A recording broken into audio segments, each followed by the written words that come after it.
Om Sahanavatu Sahanau Bhunaktu Sahaviryam Karavavahai Tejasvinavaditamastu ma Vidvishavahai.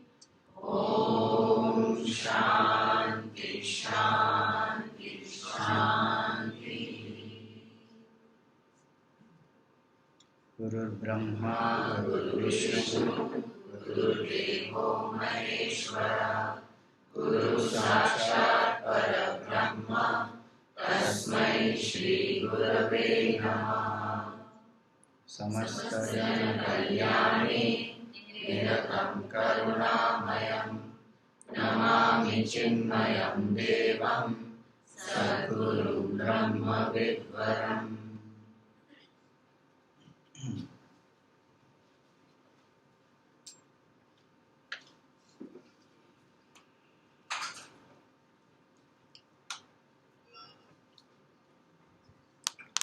So we have been seeing different steps in contemplation. Do you remember the 9 steps we have done so far? 8 steps, sorry. Don't open your books. In meditation, we are not going to be able to open the book. If it is not here, how will we do the practice? What is the first step? First step only gone. Preparation and posture. Mental preparation is most important. Then comes posture. Preparation and posture. Second, auto-suggestion. Third,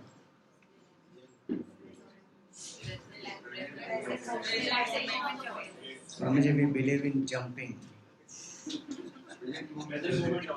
Present moment awareness. Fourth, relaxation of the body. Fifth, breath observation or deep breathing. Sixth, invoke the Ishta or the Guru. 7. Concentration using a mantra or any other support. 8. Contemplation. If you have been practicing these, are there any obstacles that you feel, you experience? And if you have encountered any obstacles, what are they? Sleepy, mind wanders, jumping off steps. That is lack of memory. What else? Lack of discipline, meaning doing it every day consistently. Okay. Anything else? Visualizing the idol in front of the eye. God remains the same, but different idols come like Shivji. So all whatever Shivji photos or things like whatever I've seen. But only of Shivji, different aspects of Shivji.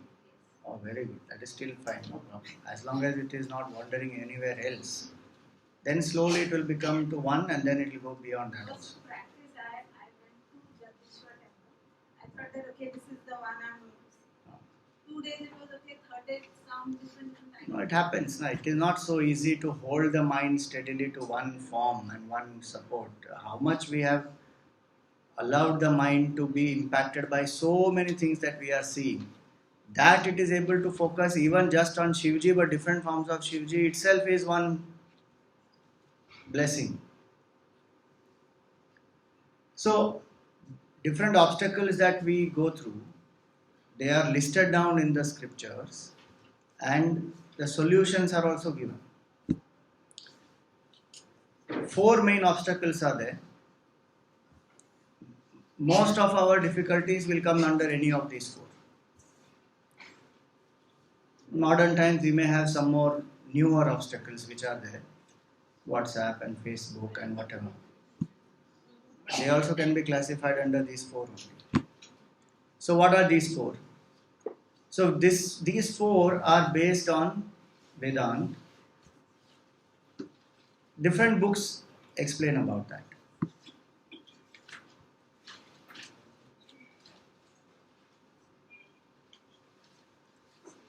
Settle down, then we'll take it later. So these 4 obstacles are also further subdivided to give us more clarity of each of them. So today what we are going to share is 4 plus the subcategories. This is from a beautiful composition of Adi Shankaracharya called Aparoksha Anubhuti. Aparoksha Anubhuti means immediate experience. It's a very nice text about realization of the self. Many verses in that, more than 130 verses in that. So verse number, I think 128 or so, from there is what we have taken this. So first obstacle is called Laya. Laya means, there are different meanings of Laya. This is not the music wala Laya. This is the Laya means sleep. So the sleep is one very, very, very big obstacle, and one of the first obstacles that comes to a seeker when one tries to quieten the mind is sleep. So one thing we should know is sleep can happen because of 2 reasons. One is biological need, second is psychological inertia. Biological need cannot be substituted. It is not possible. If I am not rested properly, if the body is stressed, if the body is exhausted, tired, fatigued, it is not possible that the person will not sleep. Unless that person has tremendous control of the mind, then it's a totally different ballgame altogether. But that person doesn't have this obstacle in any case. So sleep, that's why if you remember in the first session also we had explained that one has to sleep properly. In the introductory email also we had said that if we want to practice meditation consistently and effectively, body has to be well rested. So first aspect is I must ensure that the body is not having a sleep debt. Sleep debt means body keeps an account, as though it keeps an account of the debt it has, that it has not been able to rest enough, it has not got enough sleep, it has not got enough opportunity to completely relax itself. So at the quickest opportunity it will snatch it. That is because of the biological need. So I have to rest adequately. 1. If I can maintain this time of sleep, same time getting up, same time sleeping, nothing like that, that will help a lot. And one has to ensure, but there is one limitation in that. The limitation is that the body, when it gets used to that, so suppose the body is used to sleeping at 10 and getting up at 6. If you sleep at 1 o'clock also, it will get up at 6 o'clock. That's the limitation of that aspect, but that doesn't matter. That day, if you feel, do something else, again go back to sleep and then do the meditation. Let the body catch up with that the sleep debt and then do the meditation. So rest adequately is very important. I must ensure, and that's why they generally say that practice meditation in the morning, because the earlier lifestyle was that one used to sleep early, get up early, body is well rested, then meditation is practiced. It's not about only the time. Brahma Muhurat is a very nice time to meditate. Sattva is there in the environment, sattvic qualities are there. But if the body is not rested, there are people who do that. They will have 3 hours sleep, 4 hours sleep, 5 hours sleep, but then they have to meditate in Brahma Muhurat, and then one struggles. That is not necessary. If the body is not rested well, and I am not going to be able to focus and I am going to feel sleepy, there is no point in getting up at Brahma Muhurat and trying to do that meditation. So I must rest adequately, number 1. Then we come to the psychological inertia part of it.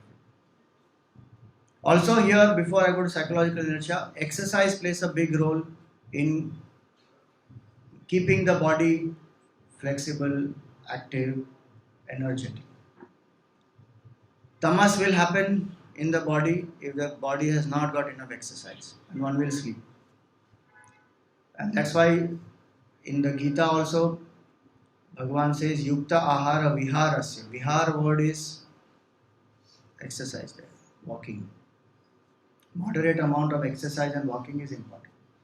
Coming to psychological inertia, one is we discussed earlier that it is not the habit of the mind to be calm very consciously. So the moment it tries to quieten itself, it goes to sleep. So the auto suggestions which we are giving there in the beginning, those are very, very important because they condition the mind. If you tell the mind in next 20 minutes I am steady and still, I am alert, awake and quiet, over a period of time this will become the understanding of the mind and it will remain quiet through that time and awake. Initially, because it is conditioned to think that if I am calm, I am sleeping, it will follow that pattern. So auto-suggestion is another way to handle this. Third way to handle also is the relaxation step that we are doing. If at all there is any stress or strain anywhere in the body, you may not have a sleep debt, but there may be any other pain in any part of the body, or there is some strain. Conscious relaxation will help me to let go. These three steps, if I do, which are there in our beginning steps, the posture, the auto-suggestion, and then the relaxation, these help to counter sleep quite effectively. Sometimes it is, people say that if we feel very sleepy, is it okay to get up and go and sleep? It is okay, go and sleep. But don't make it a habit that every time I meditate I feel sleepy, I go and sleep. If physically the demand is there, then do it. But if psychologically it is just an issue, then one has to persist. Next way to do that is do pranayama. If one is feeling sleepy, at that moment one can open the eyes, do some pranayama, do some breath control, some simple deep breathing, inhalation, exhalation, all that will help quite a lot. And ultimately it is also true that mind feels sleepy because it is not trained to focus on one thing. Hence that support system is very important. Many times we don't hold on to one support system. So the chanting is happening or my meditation steps I am going through, but the mind is not single pointed and the mind wanders. And the mind which wanders after a point goes to sleep, dozes. Hence it is that if I am not holding on to the object, whether it is here or here, one will feel sleepy. So try to visualize the support or the object here or here more intensely. That object must be very clear to us in the mind. Sometimes you may even feel a sensation here in this place. That is a very good sign to keep us alert. That if the sensation, as long as the sensation is there, the body will be alert. Mind will be alert. The moment that sensation goes, I have to come back to that point again. So these are a few ways by which the first obstacle, that is laya, that is sleep. So one aspect of laya is sleep. There are many other aspects to laya. Actually this is a very major obstacle, so it has been classified in our scriptures in different categories. First is sleep. Second aspect of laya is idleness or laziness. Alasyam. And postpones. If you have fixed the time of meditation as 7 in the morning to 7:30 in the morning, right from 6:30 the restlessness starts. And something or the other the mind cooks up to do at 7 o'clock, which is more important than meditation. Or it will create that mood of laziness, lethargy, saying, "Nahi, aaj nahi, bahut susti hai." I think Swamiji said, I need sleep. I want sleep. Something the mind creates, idleness, laziness, postpone. Because we should know one aspect, that the ego and the mind are very scared of meditation in some way, because they lose their existence. And it knows that. And now this fellow is going to sit for meditation, and so deep subconscious fear is there. This can go if there is loneliness, if there is laziness, one can purify the mind. That's why the Karma Yoga aspect is important. Do the seva, follow a discipline. Every day a fixed time, fixed quantity, very important. So that laziness doesn't overtake. If I fix that I will do one mala of 108, I have to do one mala of 108, come what may. That idleness and the laziness we should not give in to that, saying, it's okay, aaj 54 kar liya, bahut hai. The discipline helps. But more important than that will be, we have to condition our mind to love meditation. Whatever we love, no, mind will do that. Whatever we are scared of, the mind will go away from that. And if the mind is scared of meditation, for whatever reason, it may be the fear of losing its own existence. It may be the fear that, I can't control the mind. Mind goes on wandering. So I feel low about that. Or it may be just a fear that some, memory or some bad experience will again come back to my mind, and, it haunts me again and again. There could be many reasons for a fear. Or even sleep. If repeatedly I have been attempting and I just keep falling to sleep, the mind creates that fear that you are not fit for meditation. Don't even try. Those things happen. So the person has to, how to overcome these things. The more I invoke love in my heart for the practice, and the more I am able to encourage myself that you can do it. Keep attempting. Consistency in practice will get everything that we need. It's just a question of go on practicing it. So I don't allow my mind to succumb to any of its fears. In psychology they say there are only two motivations for action. Either it is love or it is fear. And most of our actions we do because of fear. If I can transform that into love, then naturally I will look forward to that. And this applies to anything. Exercise. When I don't love my exercise and it's just like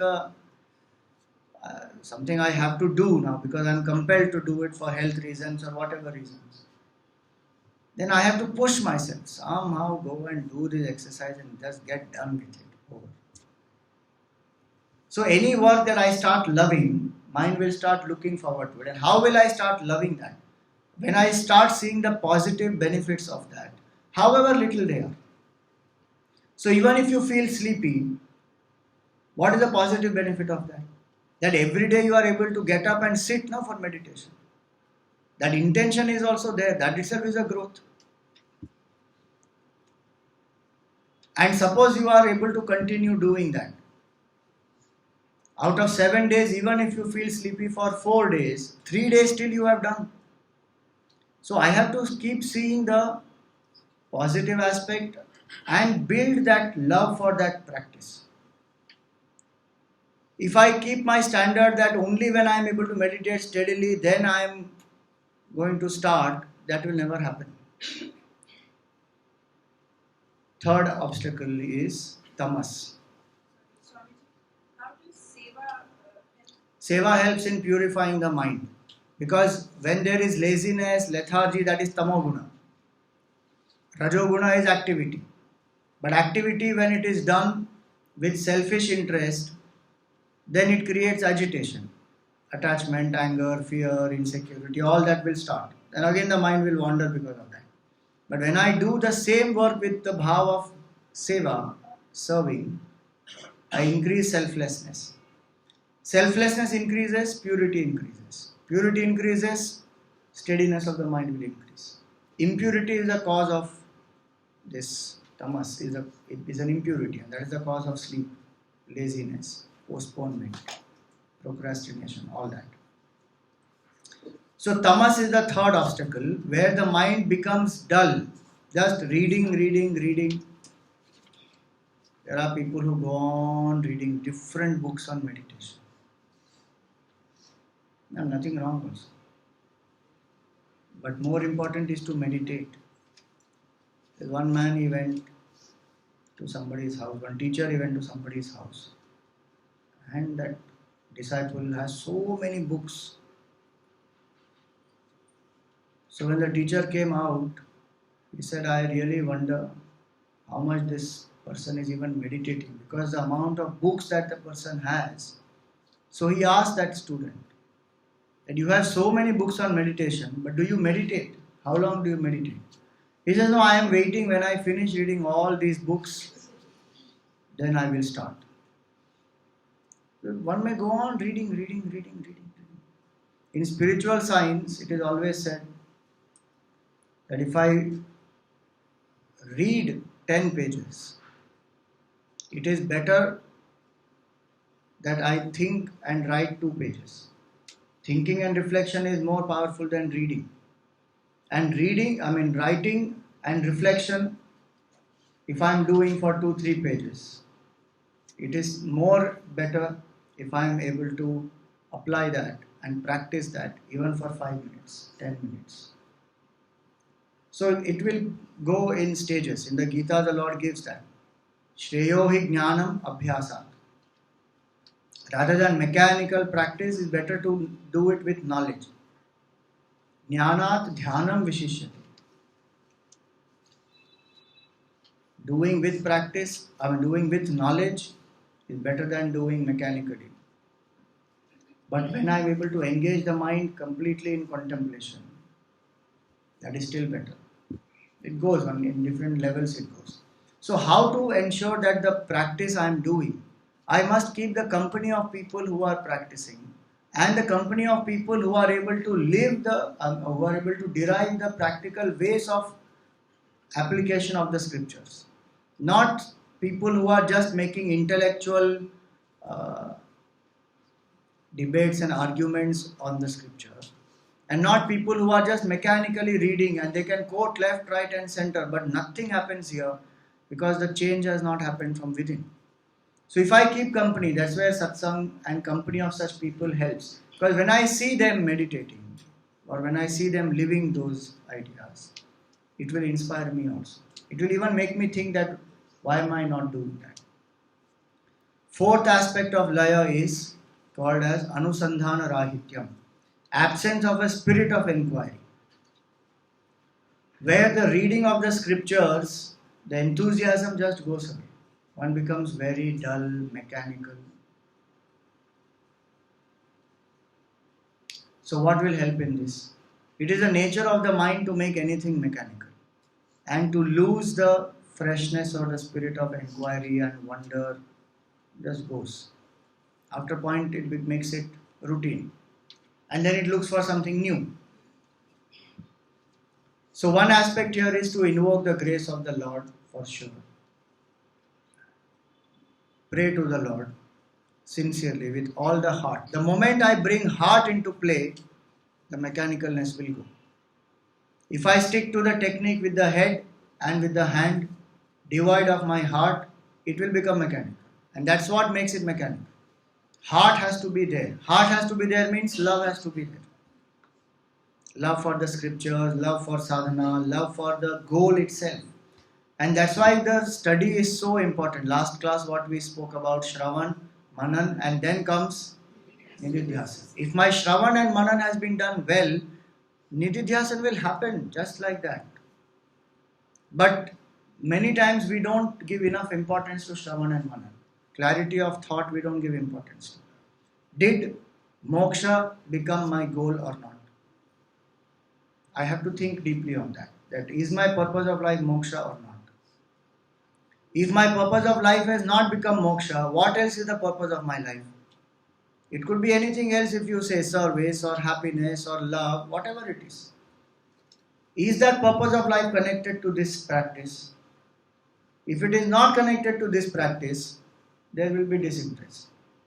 A person will become mechanical. Because if one achieves it only for a limited purpose, okay, I just want to calm my mind, I just want to get some health benefits. One will get it and then after that it is mechanical. Or if one doesn't get it, it still becomes more mechanical. So the ultimate purpose, one has to keep thinking about that why am I doing this? In the Gita, the Lord gives a nice expression in chapter number 6, where he says, Yogam Atma Vishuddhaye. That this yoga, this dhyana yoga, is to purify the mind and to know the self. That has to become my purpose.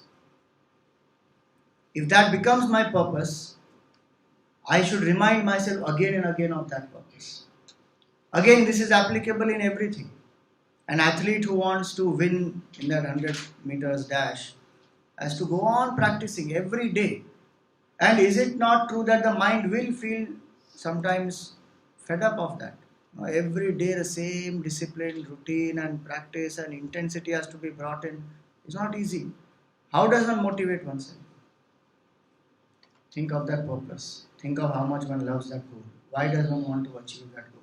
The more and more I think of that. This can be done even in the seat of contemplation. That if I feel disinterested, if I feel it is becoming mechanical, I can invoke love, I can invoke grace of the Lord, I can think of the purpose.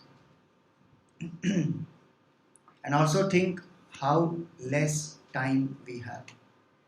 One of the biggest tricks of the mind is, abhi to bahut time. There's a lot of time still.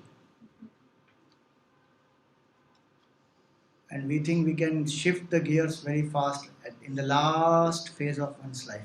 The last lap, fatafat gear shift karenge and get crash into Brahman. It can't happen like that. Because with age, instead of gear going faster, it will become slower. Body will become slower, the desires will become so much more. My God, terrible. And then I want to sit and meditate. How it will happen? So I have to think of that. The time is very less. Every day's practice, and the small bits also help a lot. Swamiji used to tell us very nice statement. In meditation, don't try length, try depth. So always begin in short doses, only 10 minutes. To sustain intensity for 10 minutes is easy. If you start saying कि नहीं मैं तो 10 माला जप करूँगा, finished. By the time one mala is over, the next 9 malas are mechanical and one is struggling somehow and doing it. It won't work like that. Small doses, 10 minutes, then 15 minutes, then 20 minutes. Think about it. If you want to wake up early, suppose you have been getting up every day at 7 o'clock and now you want to wake up at 5 o'clock. Will the body adjust? It is not possible. If somebody's body is able to, then that is great. But normally it is not possible. One has to prepone that waking up time slowly, 20 minutes. So if I was getting up at 7, now I should get up at 6:40 and do that for 10 days. And then from 6:40 come to 6:20 and then come to 6. Like that it will take at least 4-5 months to make that time 5 o'clock properly. If that is the condition of the body where the deconditioning takes so much time, how much it will be for the mind? So I have to practice slowly. The practice will happen only when I think of that I don't have enough time. Last one in Laya is Shunyata, blank. And this is the goal of a lot of people. Swamiji, mind doesn't become blank. Mind does not have to become blank. Shunyata is not the ultimate objective. Blankness of the mind is not required. And many philosophies, they think this is the ultimate goal. Shunya. Nothing. Who is watching that nothing? No, that we don't know. But nothing is the objective. Who is that? Who is watching that nothing? That knowledge of that I, that small I, is the goal. To know who am I truly is the purpose. Why should? Because remember one thing, Shunya also is a thought. People don't understand only that aspect. People think thought means an object, one picture, one sound. Shunya also is a thought only. It's a vritti. Thought, blank is a thought, where there is absence of everything.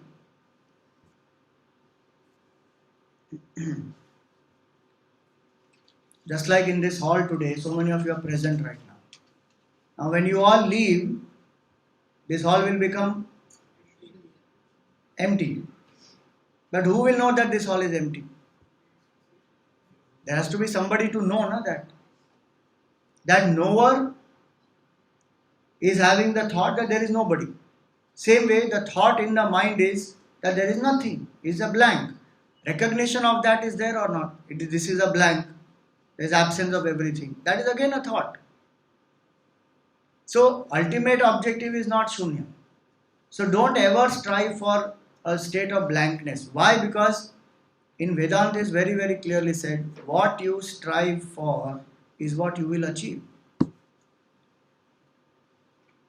Bhava vrityahi bhavatvam. Shunya vrityahi shunyatvam. So if a person is striving for shunya, that person will attain shunya, blankness. That's not the ultimate state. When the object and the knower and the object become one, shunyata may happen automatically without as an experience. No. The object and the knower, they become one and a vritti will always arise. That is not called shunya. Even right now, what is happening? How are you gaining the knowledge? The sound is coming, that is the object. And you are the knower. And you are becoming one with that. The knower and the known, until they don't become one, knowledge won't arise only. Experiencer and the experienced have to become one, then the experience arises for whom? The experiencer. Right? So absence of all thoughts is also known by the experiencer, the knower. And our objective of meditation is to dissolve this sense of finite knowership and doership to experience the infinite. Hence the attention of the mind has to be turned on who is the knower, which can happen only by contemplating on the nature of the knower as the self. That the nature of the knower is Sat, Chit, Anand. A mind which is calm and quiet helps to turn that attention to the nature of the knower and dismantle all the wrong notions that I am so and so, such and such, by contemplating on the self. So if I do only shunya, that is not going to reveal the nature of my true self to me. Hence shunyatvam is not an ultimate state at all. In fact, it is a dangerous state, it is said in the Vedantic scripture, because a person lives in a state of unmanifest and blank. It is called Prakriti Laya. That person has become, the mind has become blank. For long periods of time, the mind remains blank. That doesn't cure the basic issue, which is ignorance of the self and the ego. It doesn't cure that. It is just like experiencing that state of deep sleep consciously. Does deep sleep transform us psychologically? It does not. Same thing will happen here. Ultimate knowledge will not happen. That shunyata is important to be able to understand the knower itself. No, shunyata is not important to know the knower. Quietude and single pointedness is important because using that I will learn to contemplate. Because in the absence of vrittis, only the mind is drawn inwards. If the vrittis are there, then there is no question of the mind going inwards. So the shunya also is a vritti only, no? But And in that the mind has become absorbed, that's all. Where is the turning happening? Turning is not happening. The turning happens when there is single pointedness, which is why after concentration we have contemplation. In yoga there is dharana, then there is dhyan. They didn't stop with dharana and then go straight to samadhi. In Aparokshanubhuti, if you read, you will know the Vedantic meaning of the Ashtanga Yoga. What is the Vedantic interpretation of Ashtanga Yoga? Yama, Niyama, Asana, Pranayama, Pratyahara, Dharana, Dhyan and Samadhi. Beautifully Shankaracharya describes what is supposed to happen in each step from the Vedantic standpoint, and how a Vedantin also practices this and reaches the ultimate state. It's a very beautiful composition. So we don't need to reach blankness at all. What we need is chitta ekagrata, which is called single pointedness, where the thoughts float in one direction, excluding everything else. So it can be a mantra, it can be a form, it can be the breath, any support, but make the mind single pointed. And the moment the mind is single pointed, do contemplation. Ramana Maharshi also said that in Upadesh Sar, that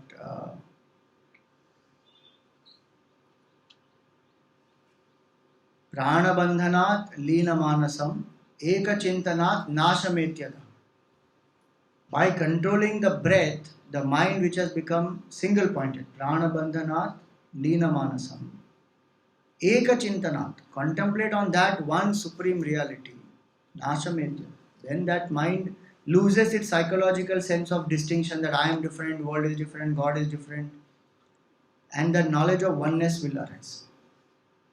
So the mind only has to become calm and quiet to be able to contemplate steadily. It does not have to reach a state of thoughtlessness and blank. That is not it. Is Shunyata different from quiet? Yes. Because in quietude there is not necessarily there is absence of thought. In quietude there is absence of distraction and single pointedness. In Shunyata there is complete absence of all thoughts except that thought that there is nothing, which is also a thought. Except that thought that there is nothing, there is no other object there. In single pointedness, there is a steady flow of thoughts towards whatever is your object. So if you are thinking of a rose, all thoughts will be only about the rose. And because the mind is thinking only about one and there are no other thoughts, that mind is a quiet mind and a single pointed mind. A conflict-free mind, a mind which is not stuck in psychological judgments, a mind which is able to focus on what it has chosen, that is a quiet mind. Quiet mind is not a blank mind. So this was the first obstacle called Laya. Second is Vikshepa, which is wandering of the mind or distraction. So there are suppressed, repressed emotions, impressions, various things which will come out. And mind wanders. This wandering of the mind is, I have not written here, but one important point. Two types of wanderings are there. One is called as idle wandering and other is called the wandering based on a cause. Which means, what is idle wandering?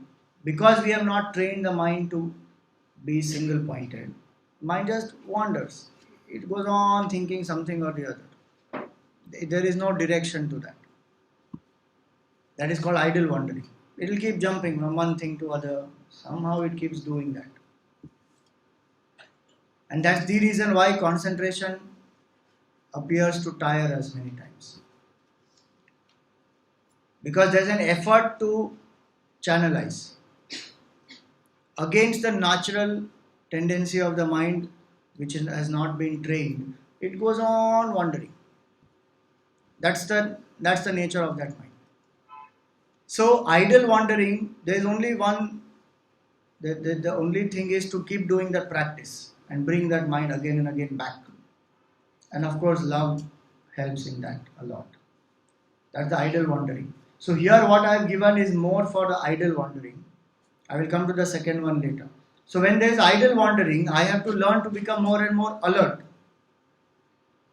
Because the mind is generally not alert, that's why it wanders. To help me in my alertness, there are subsystems or the supports like a mala, counting. So if I am doing pranayam, I say that I will count 1 to 20, let us say. So every deep breath I take and I exhale, I say one number. 1, 2, 3. So I am training that mind in alertness. And the moment that mind wanders, maybe after 5, 6, it will go somewhere. Again I start with 1. So using that number, I have become alert that, oh, my mind has wandered now. Bring it back. or using a mala. That's why in japa, one important step one should remember always is do not turn the bead unless you have chanted that mantra. Don't turn the bead before that. So the moment the mind has stopped chanting the mantra, the hand will stop. And the mind wanders. And then you realize, yo, it has wandered. So the mala has then become a means for alertness. And that's why we generally say that in the beginning use a smaller mala. Because 27 beads mala, the moment one comes to the 27th bead, one has to turn the mala. Again, that is a source of alertness to check where the mind is. So, using that support, I learned to increase my alertness. That how fast can I recognize that the mind has wandered and bring it back? And this will happen slowly, that in time the wandering will become lesser and lesser. Don't expect the wandering to just stop. It is not possible. It will happen gradually. So one is alertness and gentle persuasion, bring it back to that support. Don't be harsh on yourself, don't be hard, saying, what a dull mind, what a stupid mind, I goes on wandering. No self-condemnation. If you feel it's very difficult, open the eyes. Because the moment I open the eyes, to a certain extent the mind has control. The moment eyes are closed, mind will start wandering. At least with eyes open, I can see the form, I can focus, and again close the eyes. So chant if required with the eyes open, and love for that support. If I invoke love for that support system, love is the secret of all concentration. It will just happen. More than any technique, love has to be there. This is for the idle wandering. For the wandering which has a specific cause, which means a specific incident or a memory goes on coming into my mind.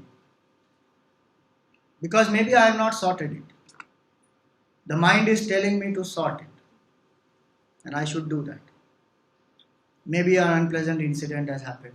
Or maybe some very nice incident has happened which I am going on reveling in more and more and more and daydreaming and imagining that. I need to sort it out mentally. So if an unpleasant incident has happened, use the power of forgiveness, acceptance. Say that I have learned my lessons, I forgive myself. Or if somebody has hurt me, I forgive them. And it has to happen with the heart. So that the mind has closed that chapter. It is over. It will not come back again. This is where that practice of introspection, which we learned in the few classes earlier, this helps a lot. So people who practice regular introspection, and if you find in contemplation suddenly there is a specific memory which keeps coming back, it's a very strong impression, and if it needs to be sorted mentally, I have to sort it out. I have to let it go, I have to learn the lessons from it, I have to accept it, fine, this has happened. Whatever way, there are different ways to sort it out mentally. Then it will go. So this is about Vikshepa. Laya is the first obstacle, Vikshepa is the second. Third is Kashaya. Kashaya is not that liquid, horrible tasting liquid that we drink when we are sick. This is Kashaya, means attachment. Some deep-rooted attachment.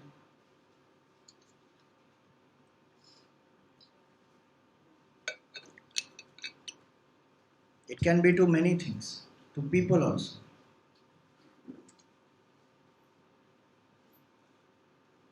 Meditation is a mirror that way. It will show me very clearly what is there in the mind. What are my attachments? So the mind will go where it is attached to. So if it is attached to the children, the thoughts of children will come in meditation. If it is attached to spouse, it is attached to family, to work, to whatever it is, that attachment will come there. Hence that solution for that is the Pratipaksha Bhavana. I have to see the flip side of that attachment, the limitation of that attachment. the dependency and consequent fear, anxiety, stress that it causes, and slowly undo that attachment. And remember one very important thing, that attachment is, our sorrow is directly proportional to our attachment, our wandering is directly proportional to our attachment. And detachment is not equal to indifference. Detachment is not equal to disinterest. Detachment is synonymous with love, freedom, acceptance, all that. And so the more detachment I cultivate, the more the mind will be able to abide in the contemplation. These are only two solutions actually given by Krishna to control the mind. One is abhyas, go on practicing. Second is vairagya, is dispassion or detachment. If a person cultivates these two, person will be able to control the mind, go beyond it also. So Pratipaksha Bhavana, so read books like Bhaja Govindam and reflect on that. Vairagya Shatakam, read that, reflect on that. There are beautiful verses in the Gita on Vairagya. Read that, reflect on that. Second is attachment to sense pleasures. Very deep rooted ones. To get away from this is a major milestone. How much the mind is attached to senses. Because whole life it has lived like that only. And you may not even be aware what all one is attached to. And one that will come up in meditation. For your life you may not have thought that you may be attached to pakoda, but that pakoda will come in meditation. Because somewhere, some point in time you have enjoyed that pakoda and that has put an impression in the mind, and now the doctor has said that fried food you can't eat, so you are not eating. Now it is 10 years and now you have started meditating and suddenly that pakoda comes in front of you. Who knows what all is there in that mind, what one is attached to, when what impression has gone inside, and it will come. This happens even in camps. When you go to a camp, first 2-3 days is wonderful, we are in bliss, Swamiji, we are in heaven, it is so nice, excellent. Now the third day, fourth day, fifth day, then one starts getting restless. Because the specific type of food that one wanted, that is not there. The people with whom I generally fight and nag and this and that, they are also not there. Earlier days the cell phone was not there, so people used to be very restless after third, fourth day, and they will come and ask, Swamiji, can we go outside and make an STD call? Just want to know how is the family. And we say, nothing, don't worry, they are very happy without you. No, but I am not very happy, I want to know what they are doing. Nowadays cell phone is there, so that's not a big problem. So what is the attachment I have? I don't know. When I start meditating, then I will start knowing it. This is my attachment. It could be to sleep, it could be to even a simple thing like a backrest. You know, in Siddhabari, when Gurudev used to do meditation, 5:30 in the morning will be meditation class. But people will go and sit right at 5 o'clock there. Why? Because there are limited number of pillars there. One has to go and occupy that pillar and sit there with the backrest, otherwise. One becomes aware only when starts meditating. Then one realizes your whole life I have been able to, I've been sitting using a backrest. Sitting on a chair is a very simple thing also. Nowadays we are all sitting on the chair. Now you see some of the youngsters, when we tell them to sit down, their knees will not touch the ground. It will be like this. Very uncomfortable, because they are so conditioned to sitting only on the chair and not on the ground. When I start meditating, I realize even all those, at the physical level, what all I am attached to. One cup of tea I didn't get in the morning, meditation gone for a toss. Physical level. Emotional level, what all people, I need so much of love, approval, appreciation, this, that, then the mind is quiet. One person has said something which is disturbing me, finished, I can't meditate at that day. So many of these attachments, they will come up. At that time, what do I do? Generally, the person gives into brooding on the sense objects. But that's where that strong willpower, conviction is. Bring it back to the thought of the Lord. The more I think of the Lord, the more I think of the reality, the lesser will be the feeding of the attachment. Attachment is a very simple phenomenon which has been built by continuous feeding. No attachment comes to us overnight. Every attachment is built over a period of time. And if I don't feed that attachment, it will die. A natural death, it will die. Our problem is we feed the attachment. Don't renew your subscription, that's all. Gone. Don't recharge the battery. Dead. Over. So how not to feed it? Suppose I tell you don't think of a pink bear. For the next 2 minutes, don't think of a pink bear. What will happen? Mind will think of that only. And if you have to not think of a pink bear, what you will have to do? Think of something else, no? That's all mind has to do. Bring the mind back to the Lord. Don't feed that attachment. No, but what if it is something important? Don't bother. In meditation, there is nothing more important than your goal. Some people ask me, Swamiji, can we keep a notebook and a pen?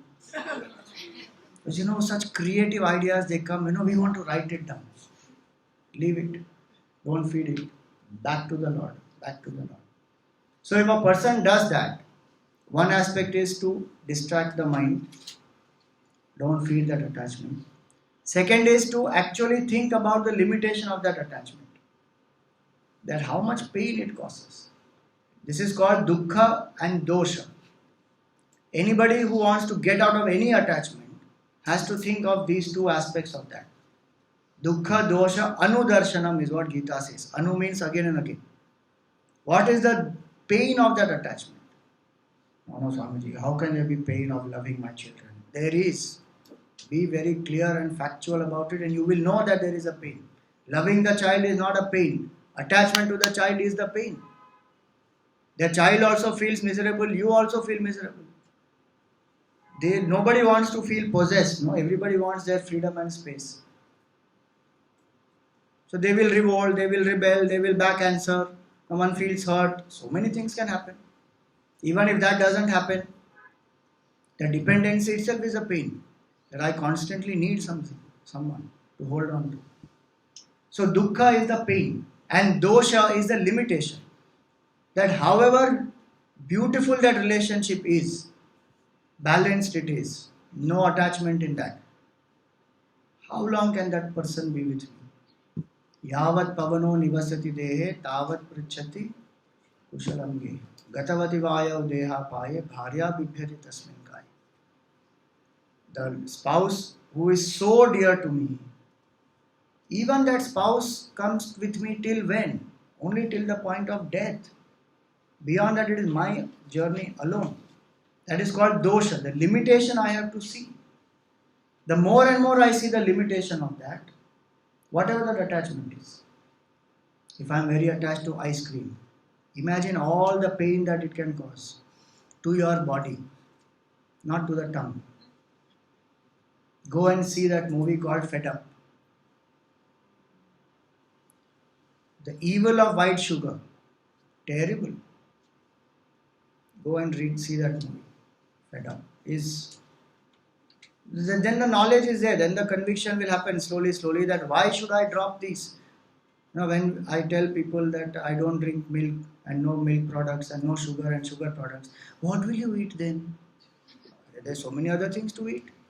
No, but you don't eat cake, pastries, sweets, nothing. And what can you eat? There's so much more to enjoy if you don't eat these.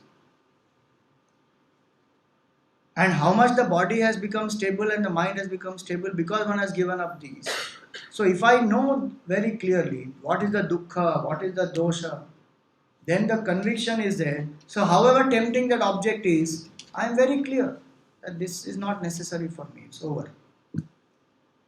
Same thing with alcohol, same thing with cigarettes, same thing with non-vegetarian food, all these. So many people know it, but still one is not able to live it, because the pleasure of the tongue is more powerful than the conviction of the intellect. That has to change, which is to see very clearly what is the limitation, what is the pain, dukkha and dosha. And definitely for a seeker, sense temptations have to be avoided.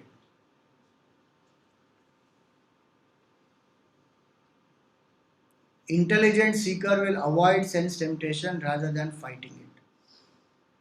Why go through sense temptation, allow that input to go in, and then create those thoughts, and then they create agitation, and then the fighting happening in the mind? As much as one can avoid. That's why sense control is the first step in meditation. No need of entertaining the sense objects. Strengthen the support. Give the mind a larger field to visualize. Suppose you are chanting just a mantra, Om Namah Shivaya. Mind is not able to focus only on the mantra. Think about the form of Shiva.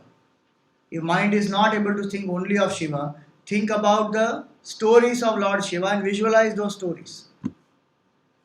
If your support is nature and you are not able to hold on to, let us say, the form of the sun, give it a larger context. Think of the ocean, think of the bird, think of the sun, think of the light emanating from that. But keep everything related to the sun. So if the mind has a larger space to think about, slowly it will be away from its attachment. So there are these different ways, and if with all the willpower, knowledge, everything, the mind still indulges, punish that mind. The mind must know that these certain things are non-negotiable. But one should be gentle with that also. One cannot be too hard on oneself, because then the body will suffer. There are different ways of reprimanding. Suppose you are very attached to browsing the internet. If the mind does something which is not supposed to do, you say, for one day I will not browse the internet. Gone. Whatever it loves, it should just stop. Or another treatment is the shock treatment. When it is winter time, let us say, take bath in cold water. And if required, put ice in that and take bath. Next time the fellow will shudder from doing anything. I am not joking, it is a fact. In peak summer, heat up that water and take a bath. Or don't eat food which you love the most, and say that I go off salt, off everything that I like, and I will only eat boiled vegetables for 3 days. You'd see if that mind doesn't change after that. It will change. Where I have to be strict, we are so strict, sometimes. No, I have to be strict with my child, he needs to get disciplined, and how will he face a competitive world and this and that. And what about my mind? No, it's okay. After all, it has, for so many years and lives, it has been not trained. So one has to go slow and gentle with it. No justification. If one has tried everything and the mind doesn't listen, reprimand that mind. Our Gurudev used to tell us to do that. One batch of brahmacharis, one day, they did not go for morning Vedic chanting class at 5:30. Whole batch did mass bunking. 5:30 in the morning is Vedic chanting. I think in ashram also that happens. They have come for a spiritual talk, spiritual life. Mind plays. Now 2 years you have to be in that environment, no radio, no TV, no electronic media, newspaper, nothing, and you are day in and out listening, you are Brahman, you are Brahman, you are Brahman. By the end of it, one is so fed up, okay Baba, I am Brahman, leave me now. And who is that Brahman? Nameless, formless, attributeless. So mass bunking they did. They didn't go only for Vedic chanting. Gurudev said, if you can't chant, then you can't eat food, go. No lunch for them, no breakfast for them, no evening snack for them. And the worst part is, Gurudev said, if my children are not eating, I will not eat. He didn't eat. That is the worst treatment that you can ever give to a student. Teacher pays for the price of the pays the price for the stupidity of the student. But he reprimanded them. He said, nothing doing. You are not going to chant. You have no business to even eat food that day. If you don't do sadhana, what are you doing? Eating food and sleeping? Tamasic people. No food that day. In one way, that rule helps a lot. So if you don't do the sadhana that day, morning, don't eat lunch. If that rule is kept, no, that mind will do that sadhana. भाई खाना नहीं मिलेगा, चलो बैठ के जप करो. But one has to be strict with that. And one should know what is the limit of reprimanding. One should not do that reprimanding in such a way that it puts everybody else into trouble. One should know what is the limit there. Last one is rasaswad. If you come till here, congratulate yourself. And everyone will come. Just a matter of time. Rasaswad means one enjoys the joy of a calm mind. The mind has become so calm and quiet. There is a natural joy in that mind. Because there is sattva guna, because there is quietude, and because the mind has become quiet, the bliss of the self one starts becoming aware of it. Though it is there at all times, one is not aware because the mind is extrovert. Now the mind starts feeling the expressions of that joy. So one gets attached to that. One says, bas, pahunch gaye. Now nothing more is required. Why? Because now I am so happy. But again remember that I is still there. And just like this joy is created by effort, this joy is also temporary. The moment that mind will come out of that state, again it will start its own play and the tricks. Even if it has become highly purified, still the sense of limitation will be there. So the last obstacle is this, which goes by again bringing the mind to contemplation and then witness. That who is experiencing this joy? I am experiencing. Who am I? Contemplate. Don't get attached to that joy. Witnesshood, Sakshi Bhav, and Atma Chintan. These will help. You are right, this is really very good. No, I did it twice a day. But I thought I was feeling great. So I did it again in the evening. But it was really making me feel good. I thought, okay, come on, let's do it. Yeah. Our Gurudev used to say that if you feel this joy, you should not stay with it for long. You should come out of that state. And don't repeat that, because the mind should want that, so that is the fuel for the next day. So if your meditation every day is 20 minutes, 9 o'clock to 9:20 in the morning, let us say, and if you feel very happy, don't extend it beyond 20 minutes. Because if one extends it slowly, after some time the mind will make that also mechanical. One should say, okay, 20 minutes, I have experienced the joy, be a witness, come out of that state. Because the craving will be there again to want it, next day again it goes. Just like a serial, no? Can you continue watching that serial? That company, television company, cuts it, no, 9 to 9:30, however interesting, and they will stop when it is interesting. You say, "Arey yaar, ab kal dekhna hi padega." Then you reorganize that whole program just to see that serial. Same thing the mind has to do. 20 minutes, 30 minutes, and then stop. No, but it was so nice. I would have realized the self. That is a blunder. You can realize the self the next day also. Self is not running anywhere else. But if the mind is given that bait, it is for the next day, that you can experience the same joy. So these are different obstacles. Now, to end this, few attitudes are important. One is be gentle. Reprimanding is the last choice. One is be gentle. Second is be very patient. Don't ever feel dejected that there is no improvement happening. Go on putting that sadhana, putting that effort.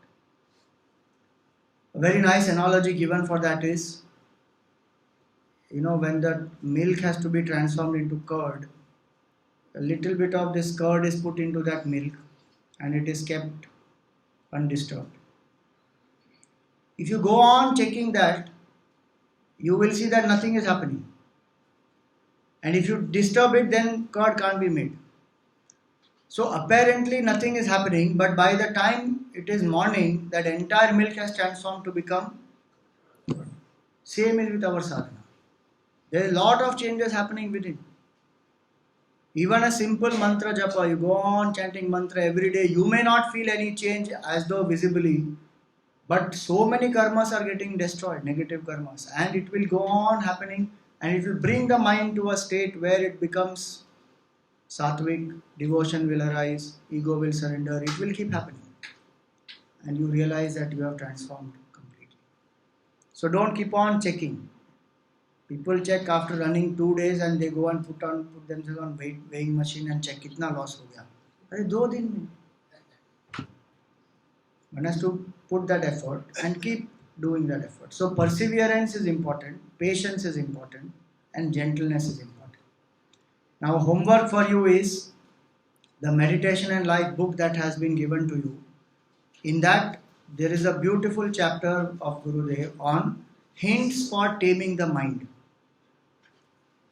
After the process and everything that he has described in the book, there is this chapter, Hints for Taming the Mind. Very practical, nice, simple hints he has given how to control this mind of ours. And also read that last portion of this Meditation and Life, which is Hasten Slowly. This Hasten Slowly, you should read only one chapter in 3 days. Don't read more than that. Because it's very nice what is given there, and it is good food for thought also. Read one chapter in 3 days and then complete that. It will take about 4-5 months for you to complete if you use that to spend time in contemplation. Right. So today we will be continuing the contemplation in our sadhana. Last time we had used the Nirvana Shatkam, Atma Shatkam. Today we will use just one verse, and that verse is Asangoham, Asangoham, Asangoham, Puna Punaha. Detached I am, detached I am, detached I am. Again and again, 3 times detach is said, so that I detach from the body, from the mind, from the intellect. Second line says Satchidananda Rupoham. If I am not the body, mind, intellect, who am I? My nature is existence, consciousness and bliss. Aham eva, I am that alone. Aham avyayaha, I am imperishable. So this one shloka is what we will use in our contemplation today.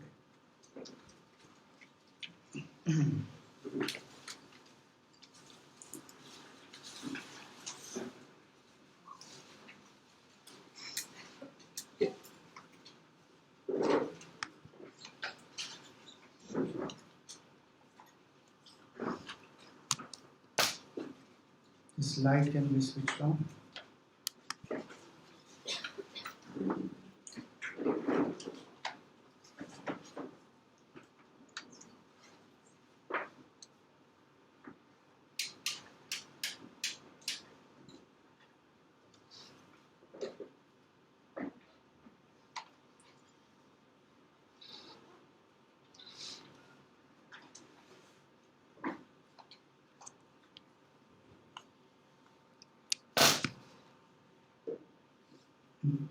Sit erect.